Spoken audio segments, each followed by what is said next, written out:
So, okay. So, kamusta po mga ka-Streetwise? Ako po si Takeru Miyamoto at welcome po sa aking munting channel. So, mga kababayan, no, actually, merong binabanggit dito si Ping Lacson. Oo. Well, tayo naman, no, alam naman po natin no, na ito si Ping Lacson, parte ito ng alyansa.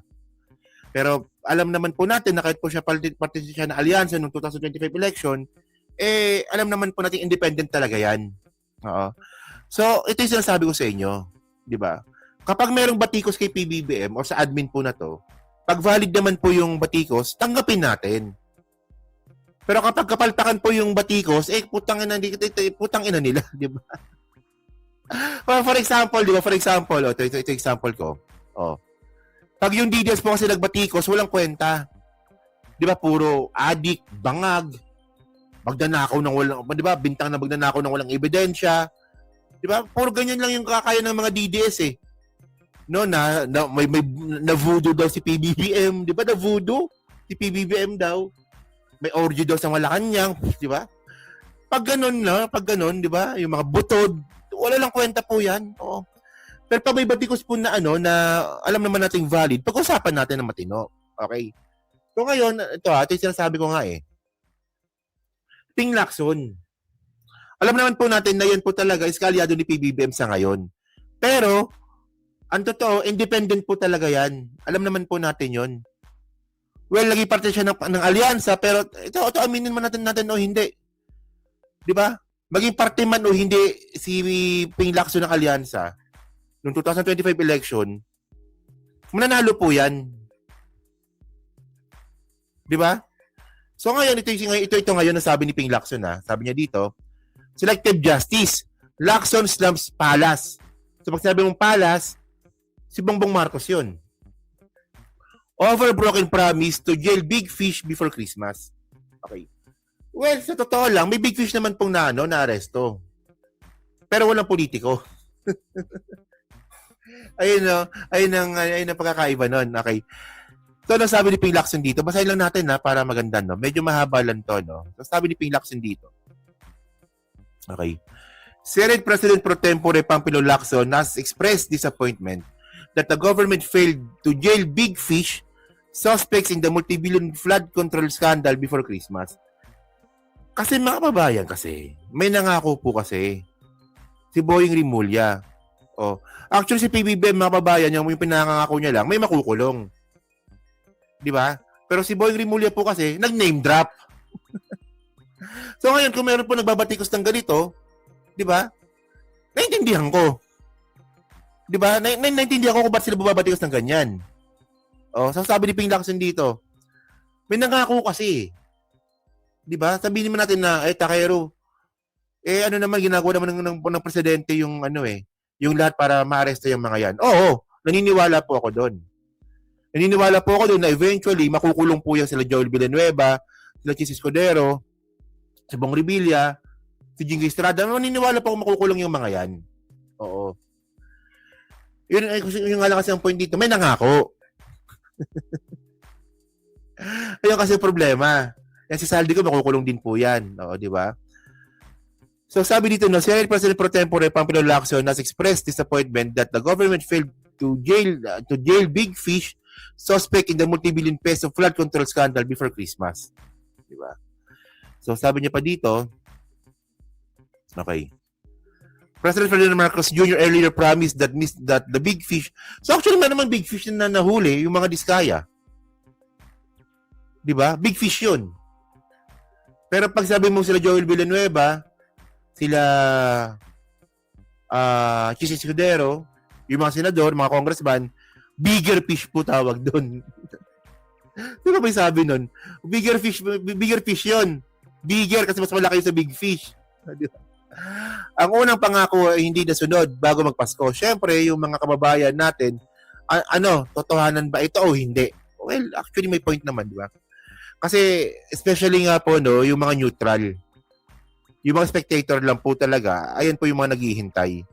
Well, tayong mga supporter ng admin na to, maintindihan natin yan kung madi-delayed. Pero po, paano naman po yung mga neutral? Paano naman po yung mga talagang nanonood lang at naghihintay lang? Di ba?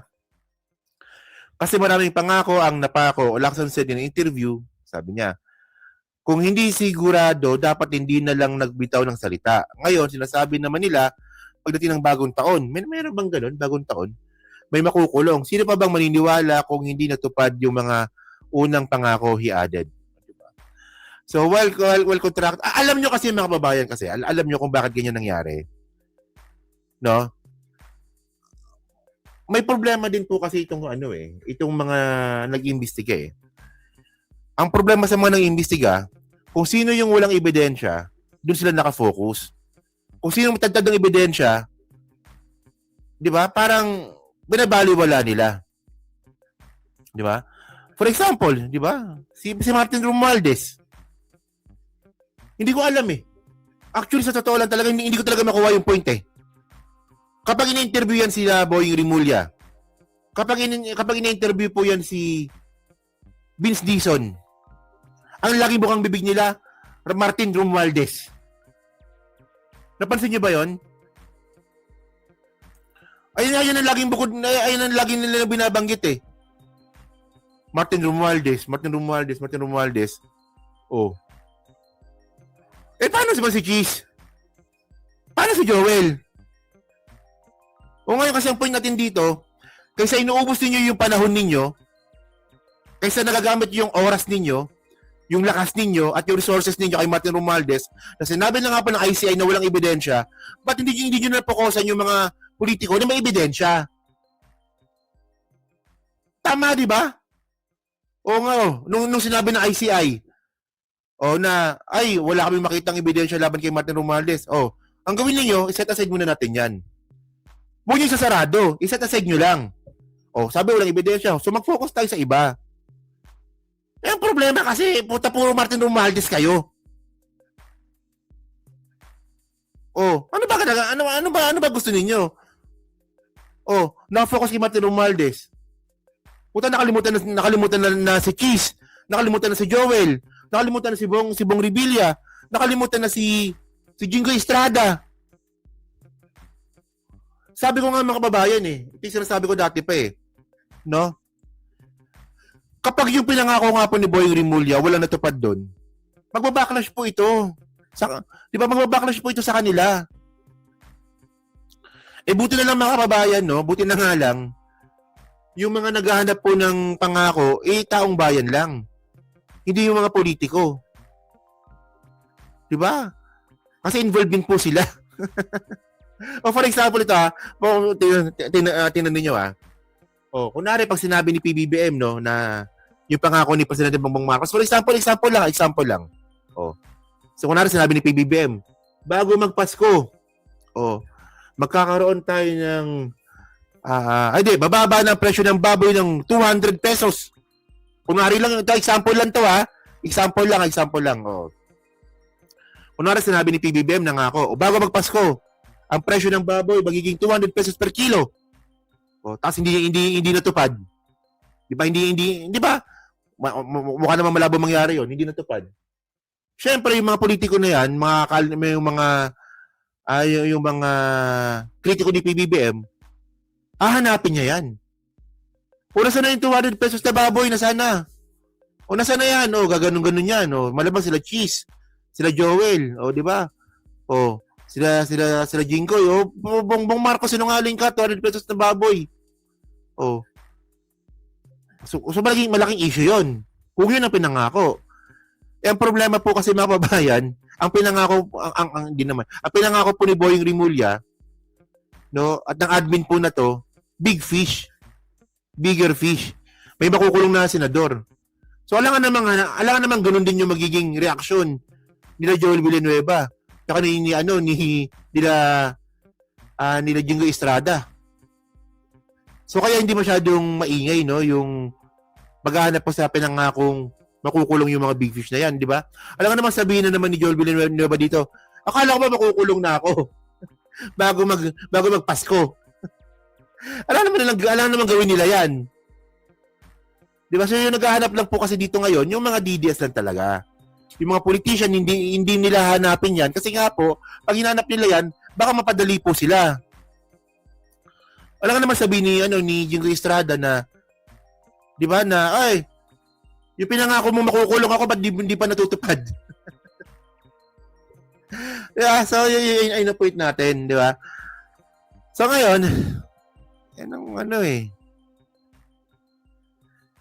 O nga, no? Yan ang epekto na pagsama-sama ni Magalong siguro nga, no? Sabi pa dito, of course, di ba?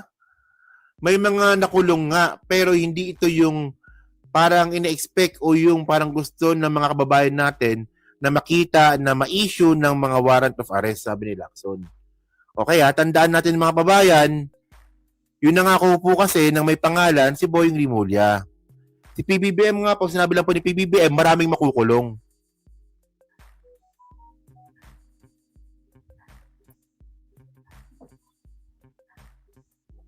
Diba? Nalala niyo sinabi ni PBBM dati? Maraming makukulong bago magpasko. Oh, natupad naman 'yon. 'Di ba?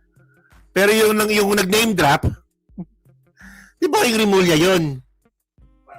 No. Siyempre pag sinabi ni Boy, well actually mga kababayan, no, ang point natin dito, no. Dapat hindi dapat hindi kinokonekta yung mga statement ni Boy Rimulya kay PBBM. Kasi tandaan po natin no, na yung ombudsman, hiwalay po na entity po 'yan. Hindi po siya hawak ng presidente. Tama, 'di ba? Tama eh. Kung ano man yung sinabi ni Boying Rimulya, sa kanya 'yun. Siya lang may sabi nun. Kasi po hindi naman po siya appointee ni PBBM. Technically. Hindi na. Kasi nga po, 'di ba? Ano na siya eh. Ombudsman na po siya eh. 'Di ba? Kahit nga ombudsman, pwedeng imbestigahan yung presidente. Oh, 'di ba?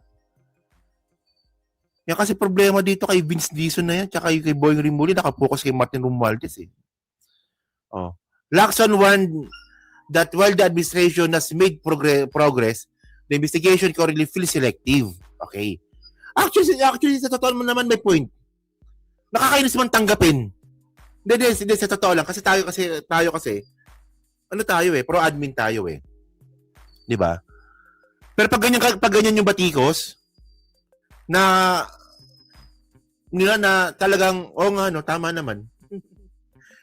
Pilitin natin hindi mag-agree, pero may point siya. Wala tayong magagawa eh. Hindi po natin masisisi po talaga yung mga tao na maghanap po ngayon ng mga tao na kulong. Na taong taong nakulong na politiko. Di ba? Pero by the way, mga kababayan kasi, di ba? Syempre, alam naman po natin no na mabilis pa nga ito eh, kung tutusin eh. Mabilis pa nga ito. Itong pagpapakulong nila sa mga sangkot sa flood control scandal, mabilis pa nga ito. Kasi tandaan po natin no, nung panahon nga po ni Pinoy, ni President Aquino, nung napakulong nila si Napoles, inabot pa ng 1 taon. Ba, isang taon inabot yan. Nalala ko yun eh. Pero ito, si Diskaya, napakulong ng 4 na buwan lang. Di ba? So kaya nga ako naniniwala po ako na may makukulong pa ring politiko. May makukulong na senador. Naniniwala po ako dyan. Oo. Di ba? Pero yung kasi, nangako kasi eh. Yun ang problema eh. Nangako kasi. Yeah. So, sabi niyo pa dito, pag pinangako kasi, dapat to pa rin. Especially kung politiko ka. Especially kung public servant ka. Oh. So ngayon ito yung balita from bilyonaryo. Panoorin natin to. This umano ang nangyari sa multi-billion peso flood control scandal. Ayon kay Senator Panfilo Lacson, wala pa kasing nakukulong na big fish sa iskandalo. Taliwas sa pangako ni PBBM na may paghihimas rehas bago magpasko. Git ni Lacson kung hindi sigurado, hindi na raw dapat magbitiw ng salita. Ngayon daw na may bagong pangako na may makukulong pagdating ng bagong taon, hindi may iwasan ang pagdududa. Panawagan niya sa Malacanang, wala dapat itong protektahan at magkasa ng internal investigation sa ilang gabinete na may papel umano sa nangyaring iskandalo. Okay. So, okay. Yan tayo eh. Nagbito kasi nandito. Hindi ba? Di ba tayo pro-admin tayo pero nag-agree tayo, di ba? Pag pinangako, dapat to pa rin. ano natin dyan eh. So, ito yung sinasabi ko nga sa inyo, no? Isa pa to, si ano. Ito pa, ito na nyo to, ito, di ba? Ito. Ito, bago magpasko. Ito ang sabi dito, will get his asset. Ombudsman eyeing forfeiture case versus Romualdez. Sabi nga po ito ni John Vic. Oh. Ito sinasabi ko sa inyo mga kababayan eh. Di ba? Sinabi na po ng ICI na ginawa na namin lahat, nag-imbestigan na kami, wala kami nakita na ebidensya laban kay Martin Romualdez, pero itong mga tao po na to, pinipilit pa rin po si Martin. Oh, sana yung forfeiture case po na yan na resources na ginamit niyo kay Martin, kung ginamit niyo yan sa mga sa mga tao may ebidensya, sa flood control scandal, hindi sana siguro mas nakatulong pa sana. Tignan nyo naman, no? Bakit nyo kukunin yung asset ni Martin Romualdez kung matagal nang mayaman yan? Ayun na sinasabi ko sa inyo eh. Oh, kaya kayo nadi-delayed eh. Nakafocus kayo sa mga tao hindi dapat focusan eh. Kaya, ayun ko sa inyo.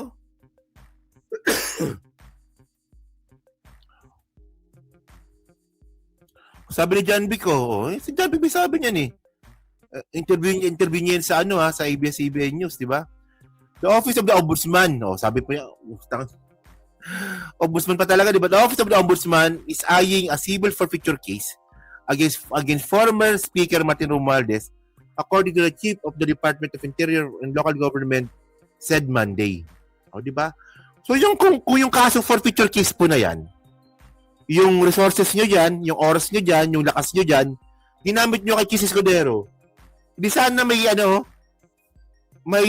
update tayo dun po sa kaso kay Chis. Siyempre, tandaan natin mga kababayan, tagtag po na ebidensya si Chis. Nagtataka nga ako eh. Ganyan ba talaga kalakas si Chis?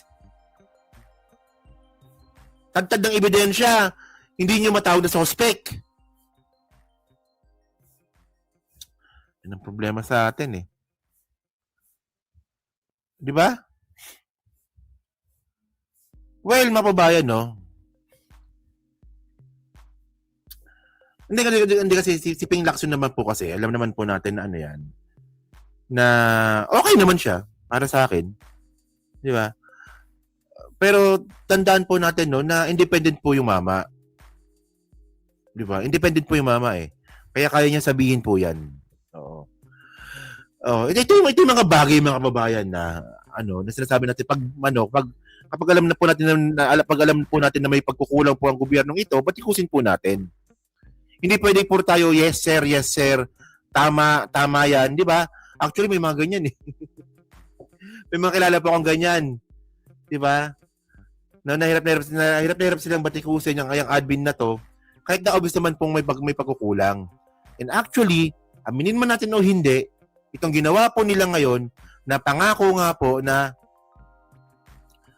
may makukulong na politiko, nag-name drop pa nga, di ba? Valid po na yan, na batikos po sa gobyernong ito. Pag valid, tanggapin po natin. Kasi nga po sinasabi naman po natin, mga babayan, wala pong perpektong gobyerno. Di ba? Wala pong perpektong gobyerno. Kahit saan ka po magpunta sa buong mundo, walang perpektong gobyerno. May mga lapses po yan. At kahit po si PBBM, di ba? Meron din pong pagkukulang ang gobyernong pong ito. Pero sinasabi nga po natin, yung pagkukulang ba ng gobyernong ito ay sapat na ba para tayo po maging anti-government na? Sa tingin ko, hindi pa rin. Di ba? So ano ba? Dahil sa hindi natupad yung pangakong may makukulong ng December, ayoko na kay BBM. Ayoko na, bangag yan, bangag. Ganun na ba? Hindi pa rin. Kasi ako po naniniwala po ako, may makukulong pa rin. Naniniwala pa rin po ako doon, may makukulong pa rin. Especially po next year. Di ba? Makukulong yan, naniniwala ako, makukulong yan. Makakasuhan po yan. Makakasuhan po yung mga tao po na, yung mga senador po na yan. Di ba? So, ganoon lang po yun. Di ba? So, yun, no? So, kayo po, no, masabi nyo nga po dito, no? Sa sinabi nga po ni Ping Lacson na selective justice. Kayo ba, nag-agree ba kayo sa kanya? Oh, hindi ko matanggap. Kasi loyalista ako. Pro-admin ako, di ko matanggap. Di ba? Hindi, well. Kanya-kanya tayong opinion, pero para sa akin, kapag valid po yung batikos, tanggapin natin. Di ba? Kasi diyan po tayo matututo. Di ba? Diyan po tayo magiging politically matured, sa totoo lang. Di ba? So yan na, so comment lang po sa baba, dyan po sa Team Replay, no? At syempre, pa-like, pa-subscribe din naman kalabas at pa-share na rin po ng video po na to. Okay. So next topic tayo, no?